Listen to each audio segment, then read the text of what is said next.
All right, what's happening, everyone? Thank you so much for clicking on this video to check out this review. Today we're going to look at a folding electric bike from G-Force. So over my shoulder is the 2021 model of the T31 from G-Force. It's a folding electric bike, 20 by 3-inch tires, 48 volt, 10.4 amp hour battery, 350 watt rear hub motor, and it even comes with a rear seat included. So kind of a cool little bike. Right now it goes for $9.99 on their website. I'll link it below so you can get there easily. And today we're going to go through the bike, front to back and top to bottom, and I'll show you a close-up look at all the parts and pieces so you know what you get for your money. Hopefully help you decide if it's one you want to put on your list. And then after we do that, I'll show you some performance footage of me out, riding the bike up hills and doing acceleration tests and pedaling it as fast as I can so you can get a rough feel for the speed and power of the bike. And then at the end, we will wrap it up and I'll just kind of summarize some of the things I think you might need to know if you're considering the T31. But before we get started, two things I always like to tell you right up front are, number one, I did not purchase this bike. It's here courtesy of G-Force. They sent me the bike so I could ride and test and make a review video and put some information out there for people to use. And the second thing is that I am not a professional in any way. I'm not an e-bike builder or technician or electrical engineer, anything like that. That's the kind of information I hope to deliver in this video is, what's it like for the average consumer that's going to buy this bike? What's it like for them to ride it? What do they notice about it?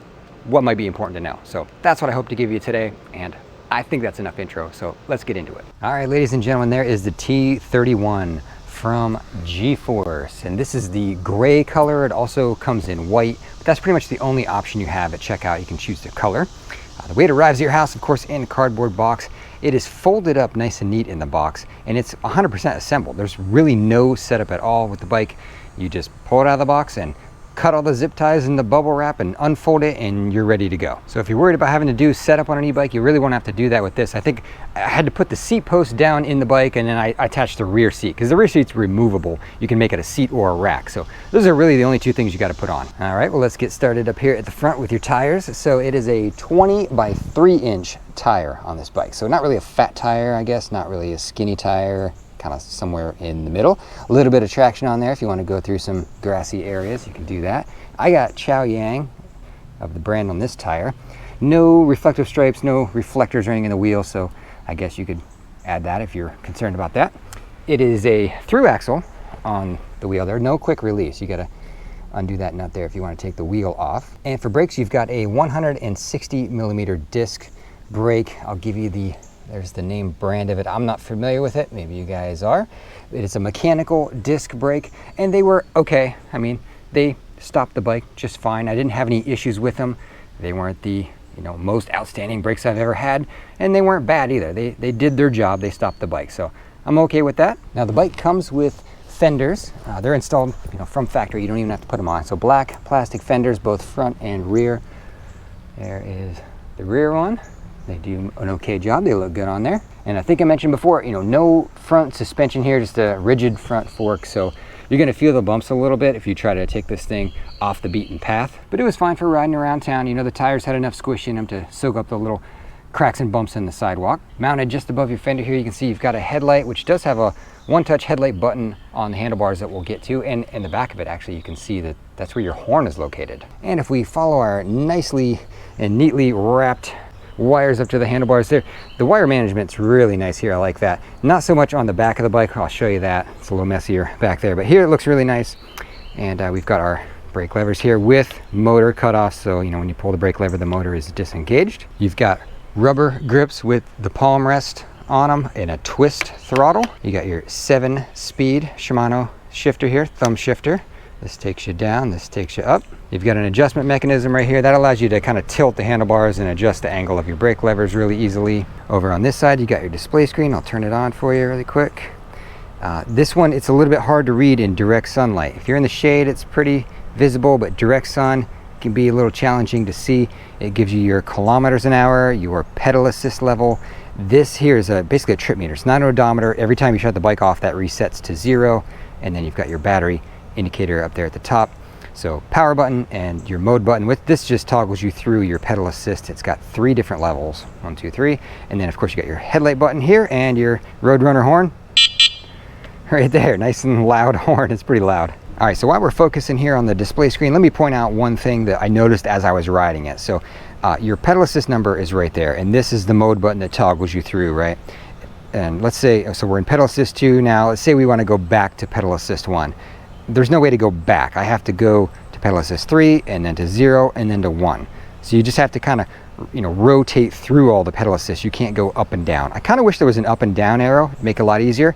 There was several times where I was in 2 and I wanted to go back to 1, and I just, you know, I glanced down, I was like that, and it looks like an up and down, but it's not. It's power and mode. And I just punched this thinking, oh, I went down 1, and I didn't. I went up 1, and I ended up having more power than I was expecting at the time. So I kind of wish there was an up and down, but it's not a big deal, minor gripe, I guess. And the other thing to point out about pedal assist is that it's linked to your throttle, right? So if you're in pedal assist 1 and you turn the throttle, you only get so much power.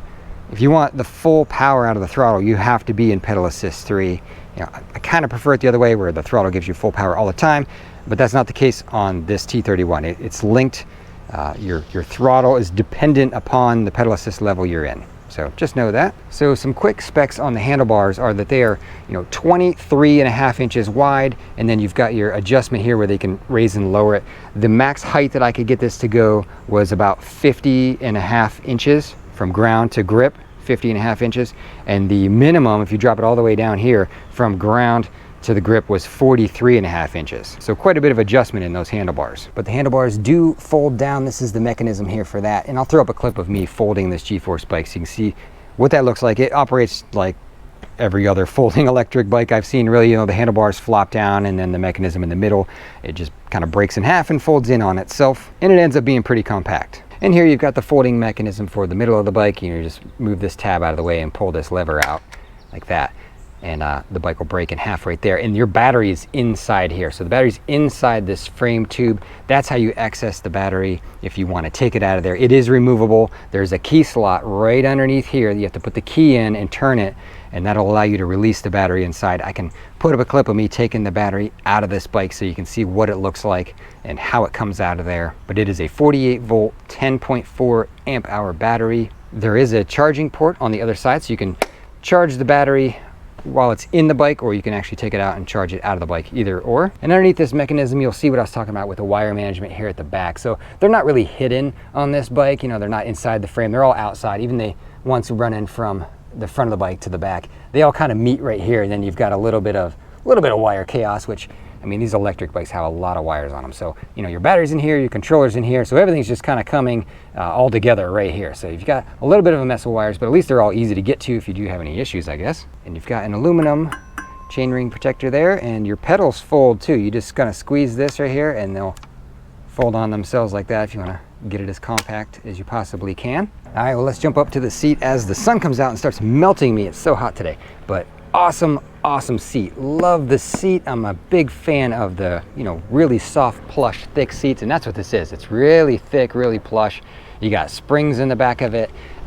Great seat. I'm a big fan of this seat. As far as the seat heights, if you put it up as high as it goes, I think from ground to top of seat was like almost 40 inches, like 39.75 inches. And if you put it all the way down, it really goes quite low. It was 31 inches all the way down. All right, so let me give you some perspective on that. I'll throw up some clips of me sitting on the bike. I am 6 feet tall. I was able to adjust the seat and also the handlebars to a comfortable level where I could ride this thing around very easily. It was very comfortable to ride around. On the reverse side of that, my wife is very short. She's 5'3". We put the seat all the way down, the handlebars down, and she was able to get on this bike very easily and could even flat foot it.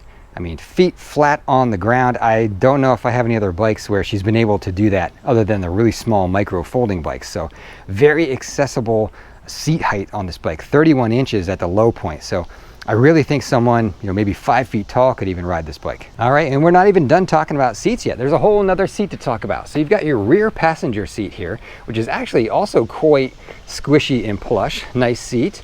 No passenger pegs, so they're just gonna have to hold their feet up as you ride, but you know, obviously this is built for small children to ride on the back, I think, which it would be excellent for that. Just to test it, I did put my wife on the back and rode around the yard. The bike was able to tow us both around the yard.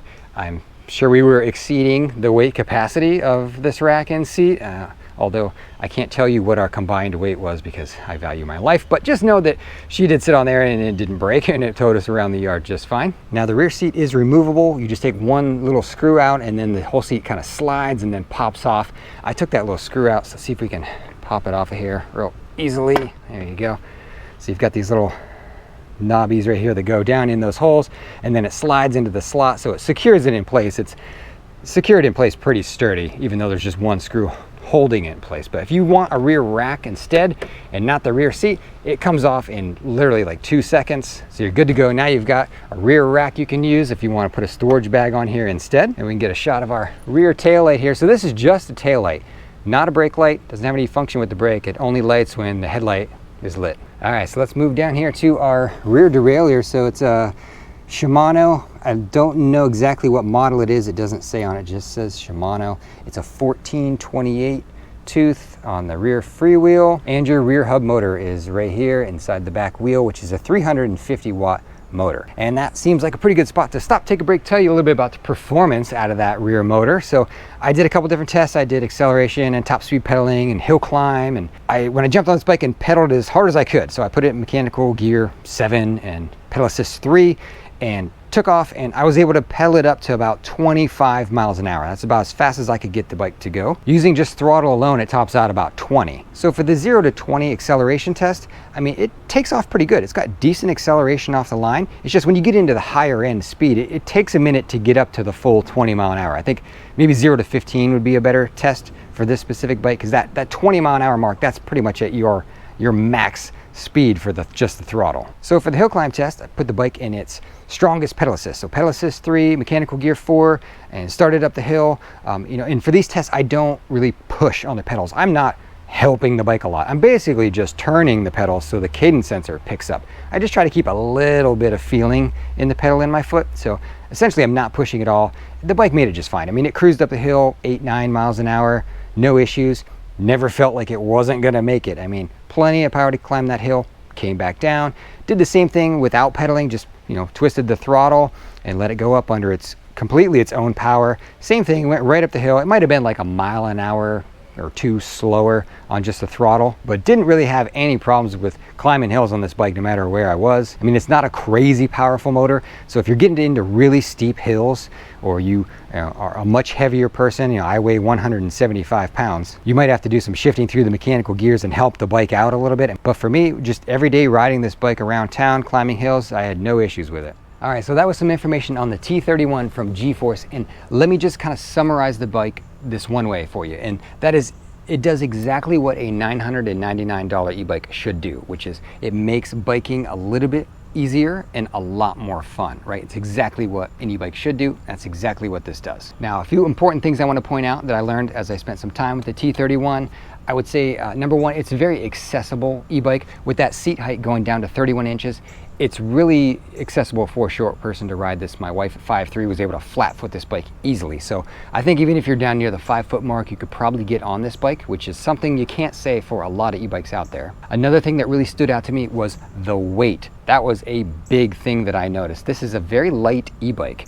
So it weighs 53 pounds with the battery in it. If you take the battery out, it only weighs like 46 pounds, at least on my scale. So if I'm comparing this to other bikes I've ridden of similar size, so I've ridden a Electric XP, I think that was up around 68 pounds.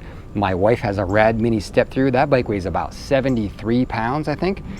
So at 53 pounds, this is 20 pounds lighter than that. That makes a huge difference. It's a noticeable weight difference. You notice it a lot when you're trying to lift this bike. Another thing you got to keep in mind is the power out of the rear motor. So 350 watts, it's got enough power to pull you around town, no problem.